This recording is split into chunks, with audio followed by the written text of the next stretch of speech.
The Stalin news देख रहे सभी दर्शकों का स्वागत है और मैं हूं आपके साथ श्वेता राणा। पेश है आज के मुख्य समाचार। सबसे पहले शुरुआत करते हैं पंजाब से। दुकानदारों के लिए राहत भरी खबर है।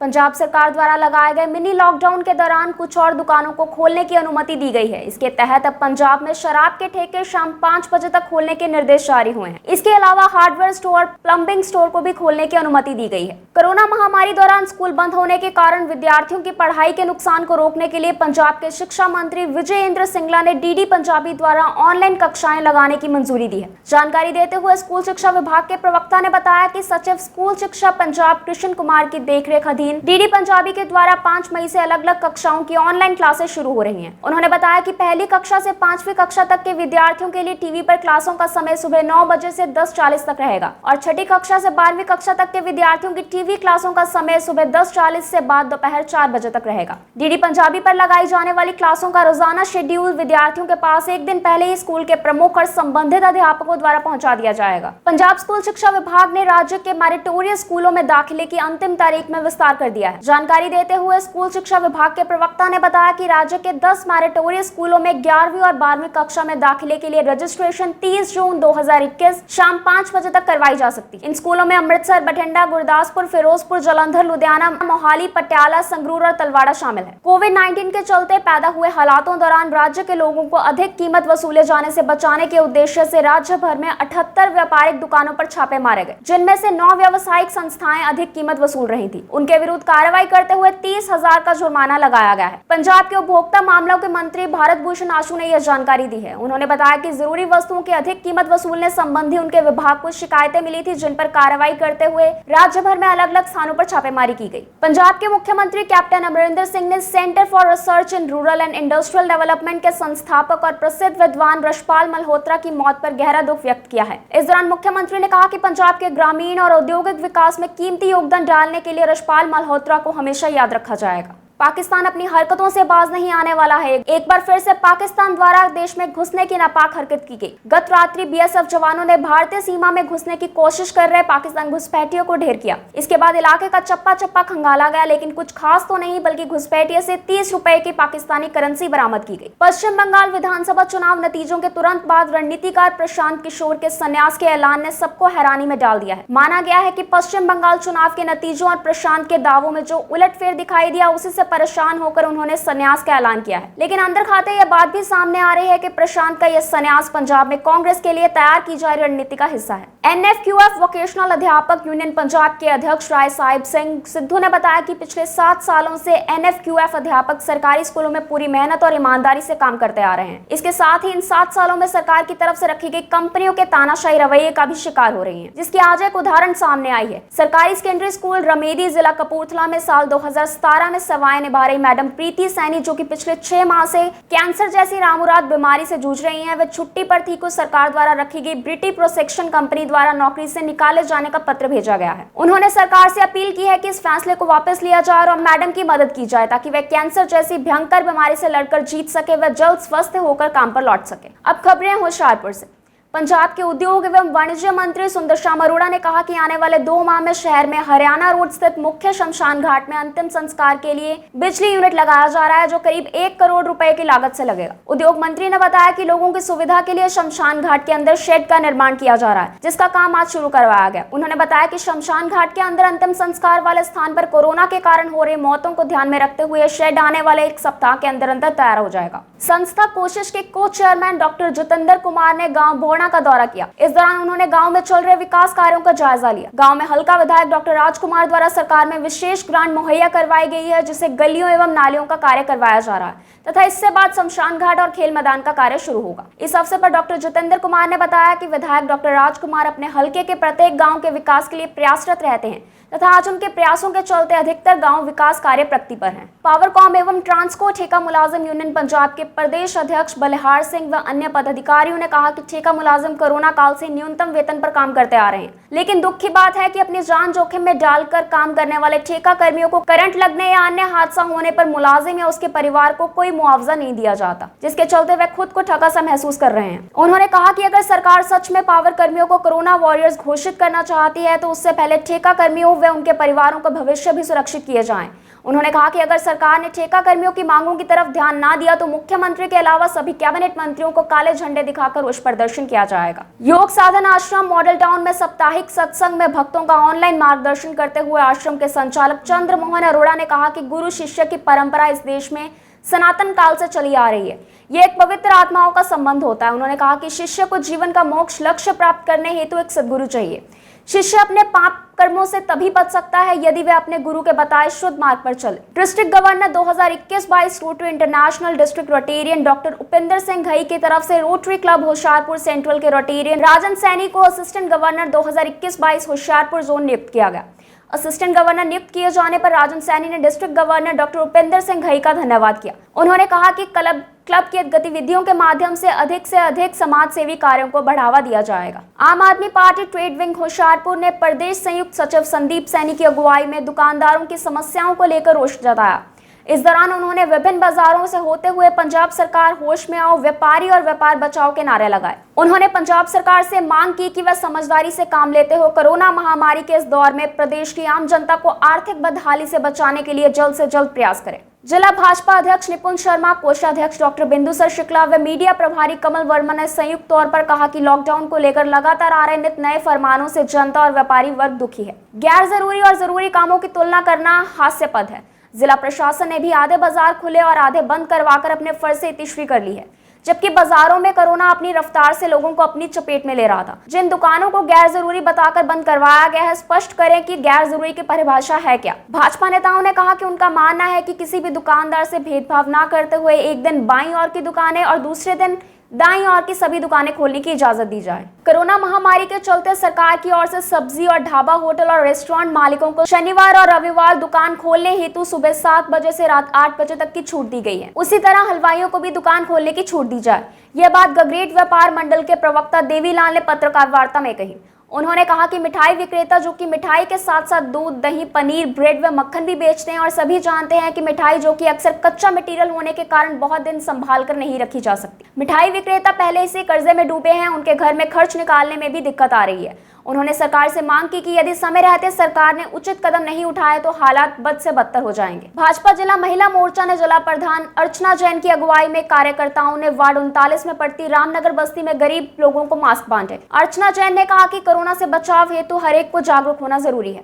इस मौके पर पूर्व कैबिनेट मंत्री तीक्षण सूद, जिलाध्यक्ष निपुण शर्मा, सुरेश भाटिया, डॉक्टर बिंदुसर शुक्ला आदि ने भी विशेष तौर से पहुंचकर मास्क वितरित किए। शाम 84 में नई गाइडलाइंस को लेकर दुकानदारों ने सरकार के खिलाफ रोष प्रदर्शन किया। इस दौरान इंद्रजीत सिंह, गोल्डी, रुपिंदर सिंह, सन्नी, हरिविरदी, जीतराम के अलावा और भी बहुत सारे दुकानदारों ने सरकारी नीतियों का सख्त शब्दों में विरोध किया।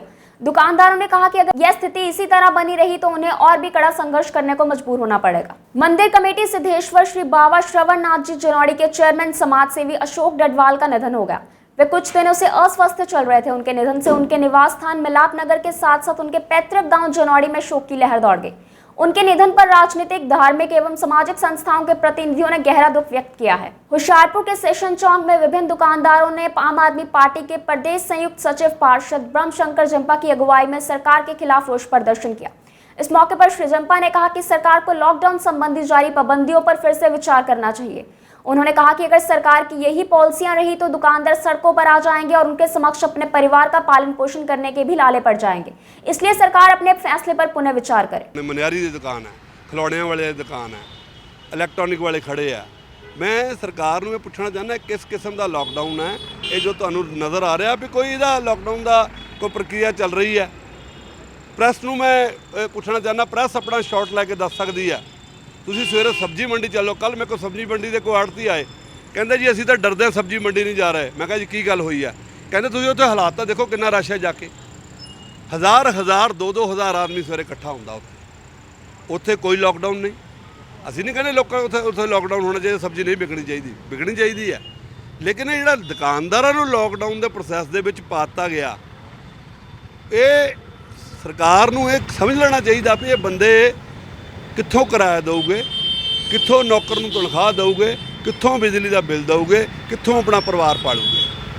इहदे नाल बेकारी वधेगी, इहदे नाल चोरी चकारी वधेगी, क्योंकि नौकर नूं जो तनख्वाह दुकानदार ने नहीं दे पानी, उन्हें अद्धी तनख्वाह देनी, उन्हें कित्थे जाना, उन्हें घर टब्बर किद्दां पालना।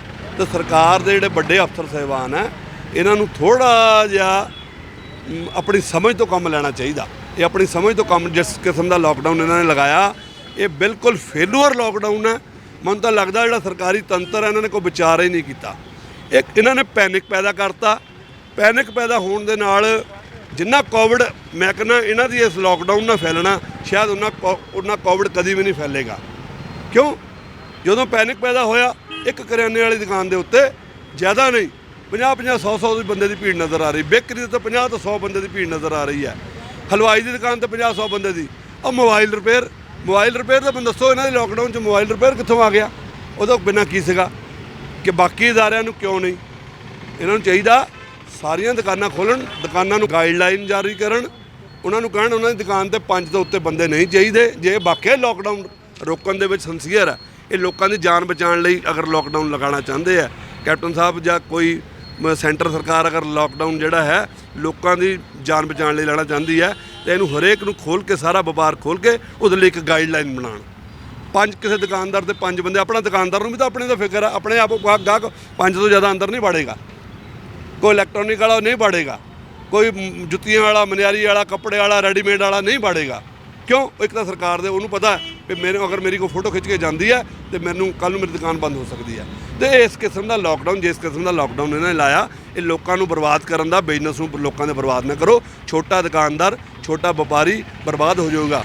ਜਿਹੜੇ ਇੱਥੇ ਦੇ ਮੈਂ ਸੋਚਦਾ ਪੋਲੀਟੀਕਲ ਸਾਡੇ ਇੱਥੋਂ ਰਿਪਰੈਜ਼ੈਂਟੇਟ ਕਰ ਰਹੇ ਹੁਸ਼ਿਆਰਪੁਰ ਜ਼ਿਲ੍ਹੇ ਨੂੰ ਔਰ ਹੁਸ਼ਿਆਰ ਮੰਤਰੀ ਹੈ ਇੱਥੋਂ, ਕਿਆ ਇਹ ਦੁਕਾਨਦਾਰ ਨਹੀਂ ਰਹੇ? ਇਹਨਾਂ ਨੂੰ ਦੁਕਾਨਾਂ ਵਾਲਿਆਂ ਦੇ ਹਾਲਾਤ ਨਜ਼ਰ ਨਹੀਂ ਆ ਰਹੇ? ਕਿਆ ਇਹਨਾਂ ਨੂੰ ਦੁਕਾਨਾਂ ਵਾਲਿਆਂ ਦੀ ਸਿੰਪਥੀ ਨਹੀਂ ਹੈ? ਕਿਆ ਜਦੋਂ ਇਹ ਲਾਕਡਾਊਨ ਦੀ ਪਾਲਿਸੀ ਬਣੀ ਹੈ ਕਿਆ ਇਹ ਉੱਥੇ ਮੌਜੂਦ ਨਹੀਂ ਸੀਗੇ ਜਾਂ ਇਹਨਾਂ ਨੂੰ ਬੁਲਾਇਆ ਨਹੀਂ ਜਾਂਦਾ? ਇਹ ਦੋਨੋਂ ਇੱਕ ਗੱਲ ਦੱਸ ਦੇਣ, ਜਨਤਾ ਨੂੰ ਜਵਾਬ ਦੇਣੇ ਵੀ ਆ ਕੇ। ਮੈਂ ਨਾ ਕੀ ਸੁਝਾਅ ਦੇਣਾ ਚਾਹੂੰਗੇ ਸਰਕਾਰ ਨੂੰ ਜਾਂ ਪ੍ਰਸ਼ਾਸਨ ਨੂੰ ਦੁਕਾਨਦਾਰਾਂ ਵੱਲੋਂ? ਮੈਂ ਇੱਕੋ ਸੁਝਾਅ ਦੇਣਾ ਚਾਹੂੰਗਾ ਵੀ ਹਰੇਕ ਵਰਗ ਦੀ ਦੁਕਾਨ ਖੋਲ੍ਹੀ ਜਾਵੇ, ਉਹਨਾਂ ਨੂੰ ਗਾਈਡਲਾਈਨ ਜਾਰੀ ਕੀਤੀ ਜਾਵੇ ਵੀ ਤੁਹਾਡੀ ਦੁਕਾਨ ਤੇ 5 ਤੋਂ ਜ਼ਿਆਦਾ ਬੰਦੇ ਇਕੱਠੇ ਨਹੀਂ ਹੋਊਗੇ। ਤੁਹਾਡੇ ਕੋਲ ਜਿਹੜਾ ਹੈਗਾ ਤੁਹਾਡੇ ਕੋਲ ਸਟਾਫ ਜਿਹੜਾ 3 ਬੰਦਿਆਂ ਦਾ ਹੋਏਗਾ, 2 ਦਾ ਹੋਏਗਾ। ਜੇ ਬੈਂਕਾਂ ਦਾ ਸਟਾਫ ਇਹ ਕਹਿੰਦੇ 50% ਦਾ ਬੈਂਕ ਖੁੱਲ੍ਹੇ ਆ, ਉੱਥੇ ਵੀ ਰਸ਼ ਹੈ। ਜੇ ਇਹਨਾਂ ਦੇ ਦਫ਼ਤਰਾਂ ਦੇ ਵਿੱਚ 50% ਨਾ ਖੁੱਲ੍ਹੇ, ਇੱਦਾਂ ਕਰੋ ਤਾਂ ਮੈਂ ਸਰਕਾਰ ਦੇ ਜਿੰਨੇ ਅਫਸਰ ਸਾਹਿਬਾਨ ਜਿਨ੍ਹਾਂ ਨੇ ਪਾਲਿਸੀ ਬਣਾਈ ਹੈ, ਜਿੰਨੇ ਸਾਡੇ ਪੋਲੀਟੀਕਲ MLA ਸਾਹਿਬ ਬੈਠੇ ਆ, ਮਿਨਿਸਟਰ ਸਾਹਿਬ ਬੈਠੇ ਆ, ਮੈਂ ਕਹਿੰਦਾ ਸਰਕਾਰ ਨੂੰ ਕਵੇ ਇਹਨਾਂ ਨੂੰ 6 ਮਹੀਨੇ ਸਾਲ ਇਹਨਾਂ ਦੀ ਤਨਖਾਹ ਬੰਦ ਕਰ ਦੇਵੇ, ਇਹਨਾਂ ਦੇ ਪੈਟਰੋਲ ਦੇ ਗੱਡੀਆਂ ਦੇ ਖਰਚੇ ਬੰਦ ਕਰ ਦਿਓ। ਇਹ ਸਰਕਾਰ ਨੂੰ ਮੈਂ CM ਸਾਹਿਬ ਨੂੰ ਕਹਿਣਾ ਚਾਹੁੰਦਾ ਵੀ ਇਹ ਜਿਹੜੇ 117 ਸਾਡੇ MLA ਸਾਹਿਬਾਨ, 20 ਮੰਤਰੀ ਮੰਡਲ ਹੈ 20 ਦਾ ਜਾਂ ਜਿੰਨਿਆਂ ਦਾ ਵੀ, ਔਰ ਜਿੰਨੇ ਅਫਸਰ ਸਾਹਿਬਾਨ ਆ, ਇਹਨਾਂ ਨੂੰ ਕਹੋ ਜੀ ਤੁਹਾਨੂੰ ਆ ਜਿੰਨੇ ਲਾਕਡਾਊਨ ਨੂੰ ਅਗਲੇ ਰਹਿਣਾ ਸਾਡਾ, ਤੁਹਾਨੂੰ ਕੋਈ ਤਨਖਾਹ ਨਹੀਂ ਮਿਲਣੀ, ਕੋਈ ਗੱਡੀ ਦਾ ਖਰਚਾ ਨਹੀਂ ਮਿਲਣਾ। ਇਹਨਾਂ ਨੂੰ ਆਪੇ ਸਮਝ ਆ ਜਾਏਗੀ। ਇਸ ਤੋਂ ਵੱਡਾ ਸੁਝਾਅ ਮੇਰਾ ਸਰਕਾਰ ਨੂੰ ਕੋਈ ਨਹੀਂ ਹੈ। ਅਗਰ ਸਰਕਾਰ ਇਮਾਨਦਾਰ ਹੈ ਤੇ ਇਹਨਾਂ ਦੀਆਂ ਸਭ ਤੋਂ ਪਹਿਲਾਂ ਪੋਲੀਟੀਕਲ ਆਦਮੀ ਜਿੰਨੇ ਵੀ ਆ ਇਸ ਸਿਸਟਮ ਦੇ ਬੰਦ ਕਰ ਦੇਵੇ। ਇਹਨਾਂ ਦੀਆਂ ਤਨਖਾਹਾਂ, ਪੈਟਰੋਲ, ਗੱਡੀਆਂ, ਗਨਮੈਨ ਸਭ ਬੰਦ ਕਰੇ। ਅਗਰ ਸਰਕਾਰ ਵਾਕਿਆ ਇਮਾਨਦਾਰ ਹੈ ਤਾਂ ਇਹਨਾਂ ਨੂੰ ਪਤਾ ਲੱਗੇ ਵੀ ਇੱਕ ਦੁਕਾਨਦਾਰ ਨਾਲ ਕੀ ਬੀਤਦੀ ਆ। ਬਿਲਕੁਲ ਰੋਟੀ ਪਾਣੀ ਦਾ ਮਜ਼ਦੂਰ ਆ ਭਾਜੀ ਇਸ ਵੇਲੇ। ਔਰ ਆਪਾਂ ਜਿਹੜਾ ਹੈ ਕਿਸੇ ਪਾਰਟੀਬਾਜ਼ੀ ਤੋਂ, ਮੈਂ ਕਿਸੇ ਪਾਰਟੀ ਨਾਲ ਸੰਬੰਧਿਤ ਤੇ ਕੰਮ ਨਹੀਂ ਕਰ ਰਿਹਾ ਇਸ ਵੇਲੇ ਬੋਲ ਰਿਹਾ। ਮੈਂ ਦੁਕਾਨਦਾਰ ਵਰਗ ਵੱਲੋਂ ਬੋਲ ਰਿਹਾ, ਮੈਂ ਵਪਾਰੀ ਵਰਗ ਵੱਲੋਂ ਬੋਲ ਰਿਹਾ। ਜਿਹਨੇ ਸਰਕਾਰ ਨੂੰ ਟੈਕਸ ਦੇਣਾ, ਸਰਕਾਰਾਂ ਵਪਾਰੀ ਦੇ ਟੈਕਸ ਨਾਲ ਜਿੰਦੀਆਂ।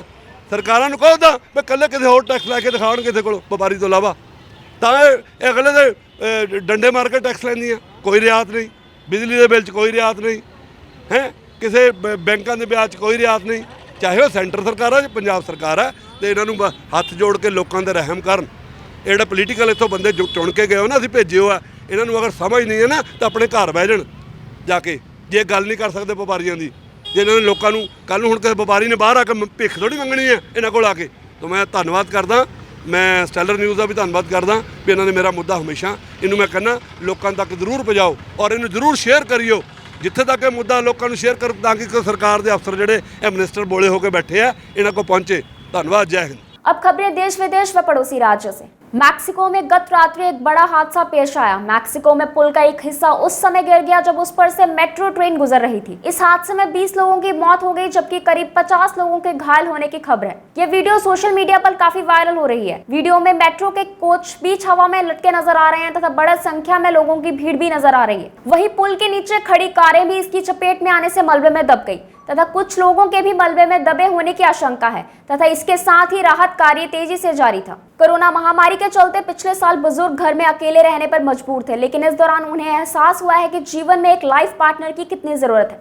अमेरिका में अकेले रहने वाले बुजुर्ग कोविड वैक्सीन की दोनों डोज लगवाने के बाद अब प्यार तलाशने में जुट गए हैं। दरअसल दक्षिण अमेरिका में रहने वाले 60 साल के स्टीफन पास्की ने 4270 किलोमीटर की दूरी तय करके कैलिफोर्निया में रह रहे मिस लेन से 3 अप्रैल को शादी करवाई। अमेरिका में इन दिनों डेटिंग साइटों में भी बुजुर्गों की संख्या 15% बढ़ी है। बुजुर्गों ने कहा कि कोरोना महामारी ने हमें एक बार फिर से प्यार पाने का मौका दिया है और इसे गंवाना नहीं चाहिए। माइक्रोसॉफ्ट के फाउंडर बिल गेट्स और उनकी पत्नी मेलिंडा ने एक दूसरे से अलग होने का ऐलान कर दिया है। दोनों ने शादी के 27 साल बाद तलाक की घोषणा की है। उन्होंने कहा कि हम अपने वैवाहिक संबंध को खत्म कर रहे हैं। जीवन के अगले फेज में हम एक साथ अब आगे नहीं बढ़ सकते। हालांकि हम लोगों की भलाई के लिए अपने फाउंडेशन के साथ काम करते रहेंगे। बिल और मेलिंडा गेट्स सोशल मीडिया पर जारी ज्वाइंट स्टेटमेंट में कहा, काफी सोच विचार और आपसी बातचीत के बाद हमने अपना रिश्ता खत्म करने का फैसला लिया है। कोरोना वायरस की दूसरी लहर के बीच कई देशों से राहत भरी खबरें आई हैं। कई देशों ने धीरे धीरे ही सही लंबे लॉकडाउन के बाद अनलॉक करना शुरू कर दिया है ताकि महामारी से थमी जिंदगी पटरी पर आ सके। इसमें ब्रिटेन और अमेरिका सबसे आगे हैं, तो फ्रांस, ग्रीस, ऑस्ट्रेलिया, डेनमार्क और सभी देशों ने भी रेस्टोरेंट, स्कूलें, दुकानें, बार और अन्य सुविधाएं दोबारा खोल दी गई हैं। हालांकि कई जगहों पर इन्हें शर्तों के साथ खोला गया है। जापान में इन दिनों कोरोना और ओलंपिक खेलों का आयोजन सरकार और लोगों के बीच घमासान का विषय बन गए हैं। एक और महामारी को काबू करने के लिए लॉकडाउन लगा दिया गया है। दूसरी ओर 23 जुलाई से वहां ओलंपिक खेलों का आयोजन होना है। आयोजन हो सकेगा या नहीं, इसे लेकर असमंजस का दौर जारी है। आयोजकों के अनुसार खेलों के मैदान में लगभग 10,000 स्वास्थ्य कर्मियों की जरूरत होगी। Japan federation of medical workers union के महासचिव ने कहा कि इस समय प्राथमिकता महामारी होनी चाहिए। नर्सें पहले से ही महामारी के खिलाफ लड़ाई में लगी हुई हैं। ओलंपिक में भेजना ठीक नहीं है। अमेरिका में भारतीय यात्रियों की एंट्री पर लगा बैन आज से लागू हो गया है। राष्ट्रपति बाइडेन ने शुक्रवार को भारतीय यात्रियों की एंट्री पर 4 मई से रोक का ऐलान किया था। हालांकि इस बैन से स्टूडेंट्स, अकादमिक जगत, पत्रकारों और कुछ अन्य कैटेगरीज के लोगों को छूट दी गई है।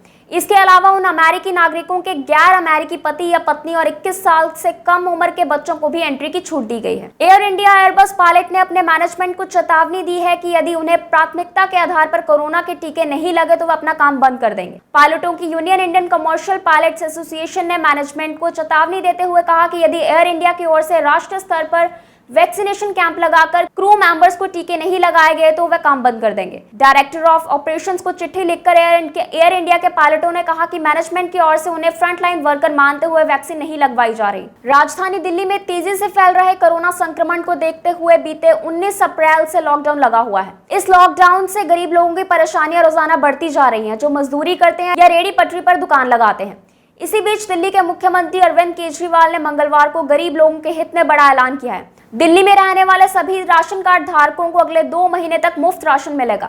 सीएम अरविंद केजरीवाल ने प्रेस कॉन्फ्रेंस पर कहा कि हमने यह तय किया है कि दिल्ली में सभी राशन कार्ड धारकों को अगले 2 महीनों के लिए मुफ्त राशन दिया जाएगा। भारतीय रिजर्व बैंक ने दिशा निर्देशों के उल्लंघन के लिए आईसीआईसीआई बैंक पर 3 करोड़ रुपए का जुर्माना लगाया है। बता दें कि यह जुर्माना मास्टर सर्कुलर में दिए गए दिशा निर्देशों के उल्लंघन को लेकर लगा है। मई 2017 में कुछ निवेशों को एचटीएम श्रेणी से एएफएस श्रेणी में डालने पर बैंकिंग नियम अधिनियम 1939 के कुछ प्रावधानों के तहत बैंक पर जुर्माना लगाया गया है। झांसी में कोरोना संक्रमित पत्नी और 4 साल की बेटी की देखरेख के लिए छुट्टी नहीं दी गई तो सीओ सदर मनीष सोनकर ने नौकरी से इस्तीफा दे दिया। डिप्टी एसपी रैंक के अधिकारी की ओर से छुट्टी न मिलने की वजह से इस्तीफा दिए जाने के बाद महकमे में हड़कंप मच गया है। हिमाचल प्रदेश के चंबा जिले में भारी बारिश ने तबाही मचाई है। जिले की ग्राम पंचायत पल्यूर में आज सुबह करीब 7 बजे भारी बारिश के बाद साहो पल्यूर नाले में अचानक जलस्तर बहुत ज्यादा बढ़ गया, जिससे बाढ़ जैसी स्थिति पैदा हो गई। इससे कुनेड़ पंचायत के डलहौथा में एक गौशाला क्षतिग्रस्त हो गई। वहीं खेतों में तेज बहाव से गहरी नालियां बन गई।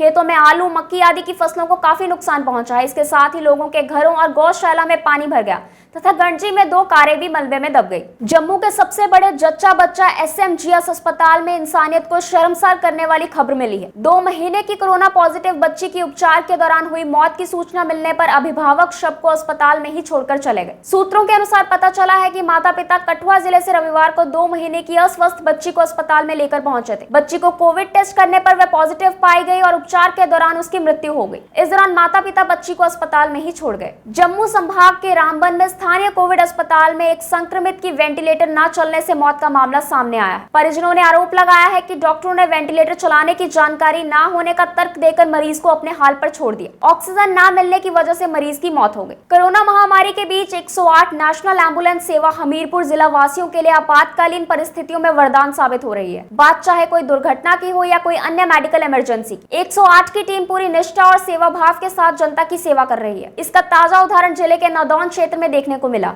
जहां गर्भवती महिला को तेज प्रसव पीड़ा होने पर 108 के फार्मासिस्ट ने अपनी सूझबूझ से सुरक्षित प्रसव करवाया। जानकारी के अनुसार नेपाल की 30 वर्षीय सुनीता को प्रसव पीड़ा होने पर परिजनों ने नादौन अस्पताल में भर्ती कराया था। महिला की स्थिति को देखते हुए डॉक्टरों ने मेडिकल कॉलेज अस्पताल हमीरपुर के लिए रेफर किया। सूचना मिलते ही 108 की टीम तुरंत अस्पताल पहुंची और गर्भवती महिला को लेकर हमीरपुर के लिए रवाना हुई। ये थे आज के मुख्य समाचार। कल तक के लिए मुझे दीजिए इजाजत। जय हिंद।